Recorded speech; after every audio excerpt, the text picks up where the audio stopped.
आपने नॉमिनेशन दिया, नॉमिनेशन आपका सफल है। आज जो नौजवानों ने जो प्यार दिखाया, मैंने कल एक वीडियो बनाकर मैंने बोला था कि नॉमिनेशन में जाएंगे तो तेल कौन भरवाएगा।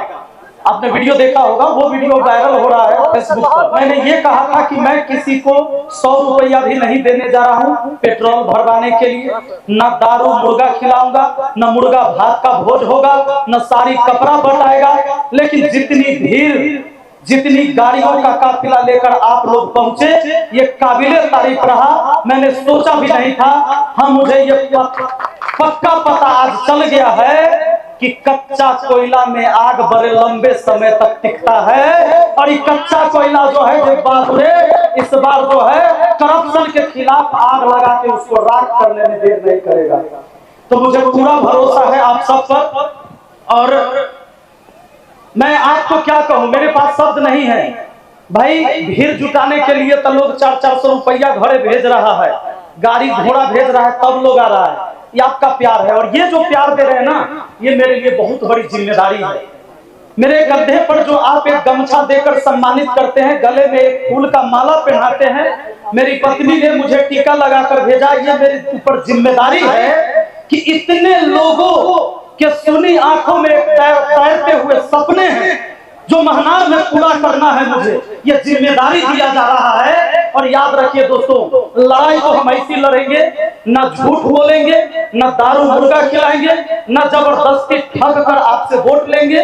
हम हार जाएंगे उसकी चिंता नहीं है। हमारे एक जयराम महतो मित्र हैं, अभी विधायक हैं झारखंड में, उन्होंने एक बात कहा था, बड़ा जबरदस्त लाइन कहा था कि अगर हम चिंता मत करिए, टेंशन मत लीजिए, हम हार भी जाएंगे ना तो तुम्हारे जीत से ज्यादा चर्चा गांव की पगडंडियों में और गली के शहरों में हमारी होगी। तो इसी के साथ हम लोग को लड़ाई लड़नी है। लड़ाई कैसी लड़ाई है? विचारधारा की लड़ाई है। मेरे साथ वो लोग आएंगे जिनकी विचारधारा हमसे मिल रहा है, जिनको समाज में क्रांति पैदा करना है। आज हमारे यहाँ सरकारी स्कूल में बच्चे पढ़ते हैं, गांव के बच्चे, और शहर में जो बड़े अधिकारी नेता मंत्री संतरी के बच्चे पढ़ते हैं, उस सीबीएसई बोर्ड में पढ़ते हैं। उनके बच्चों के लिए एनसीईआरटी सिलेबस है, हमारा बच्चा सबके लिए बिहार बोर्ड वाला है। ये व्यवस्था चेंज करना हम चाहते हैं कि वन नेशन है तो वन एजुकेशन होना चाहिए। जब तक समान शिक्षा नहीं मिलेगा, हमको समान मौका कभी मिल ही नहीं सकता। हमारे देश में शिक्षा को सबसे पीछे रखा गया है। साथियों, 2014 से अभी तक का आंकड़ा है, 90,000 स्कूल, सरकारी स्कूल को मर्ज किया गया या बंद किया गया पूरे देश में। मैं पूछना चाहता हूं कि अगर देश की आबादी बढ़ते जा रही है, अपने देश की आबादी चाइना को पीछे छोड़ दिया, हम 1 नंबर पर है, दुनिया के सबसे ज्यादा आबादी वाला देश है, और फिर भी सरकार को स्कूल बंद करने की नौबत आ गई, तो ये फेलियर शिक्षा सिस्टम है, ये फेलियर एजुकेशन सिस्टम है। ऐसे सिस्टम को सुधारने के लिए हर घर से भगत सिंह को पैदा होना होगा। अगर आज अपने घर से भगत सिंह पैदा नहीं करिएगा, तो आने वाला पीढ़ी भी आपसे सवाल करेगा कि जब यह देश लूट रहा था तो आप क्या कर रहे थे? तब तो आप जवान थे। क्या उस समय अपने जो बुजुर्ग गार्जियन थे उनको दोष देने के लिए आप जवानी लेकर घूम रहे थे? अरे जवानी अइले थोड़े मिला है। जब बचपन था तो आपके पास ताकत नहीं थी, जब बुढ़ापा आएगा तो बुद्धि तो होगा, लेकिन आपके पैरों में वो ताकत नहीं होगी, आपके बाजुओं में वो ताकत नहीं होगी। लेकिन आज आप नौजवान हैं, तो इस बार बदल दीजिए इस व्यवस्था को। इस व्यवस्था को ऐसे बदलिए कि कोई ये ना सोचे कि हमेशा नेता के घर में खाली नेते पैदा होता है और गरीब किसान मजदूर पिछड़ा के घर में खाली वोट दाबने वाला होता है। इस व्यवस्था को चेंज कर दीजिए इस बार, और मुझे पूरा भरोसा है कि आप कर सकते हैं। कहते कि तू भोर का पहला तारा है, मैंने आप लोगों के लिए बात कही है। तू भोर का पहला तारा है, परिवर्तन का एक नारा है। ये अंधेरा कुछ पल का है, फिर सब कुछ तुम्हारा है, फिर सब कुछ तुम्हारा है। तू माटी का लाल है, कोई कंकर या धूल नहीं। तू माटी का लाल है, कोई कंकर या धूल नहीं। तू समय बदल के रख देगा, इतिहास लिखेगा भूल।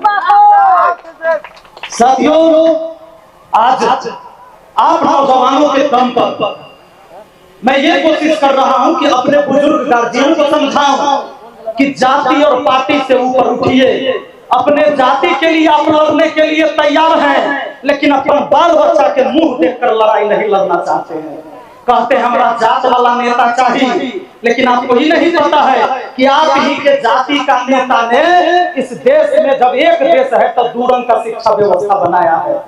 अमीर गरीब के लिए अलग है, बड़े बड़े नेता भोज एक साथ खाते हैं, गरीब जाके साथ में उसमें नहीं खाता है।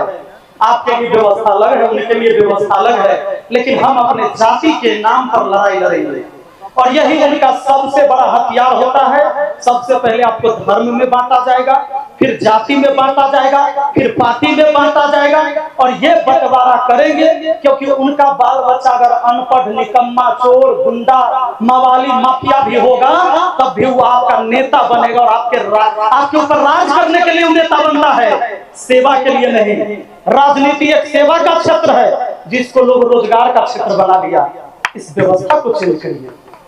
साथियों, हम आपको दिल से धन्यवाद देते हैं कि जितने भी नौजवान गार्जियन, मेरे भाई बहन जितने भी आज शामिल हुए हैं, मैं हमेशा आपके इस सहयोग के लिए ऋणी रहूंगा और आपके समाज के लिए, समाज में बढ़िया व्यवस्था के लिए जितनी भी लड़ाइयां लड़नी होगी, मैं अपना पूरा जीवन इस समाज को समर्पित कर दे रहा हूं। रिजल्ट कुछ भी आए इससे मुझे कोई मतलब नहीं, लड़ाई कमजोर नहीं होगी, याद रखिएगा। बहुत बहुत धन्यवाद।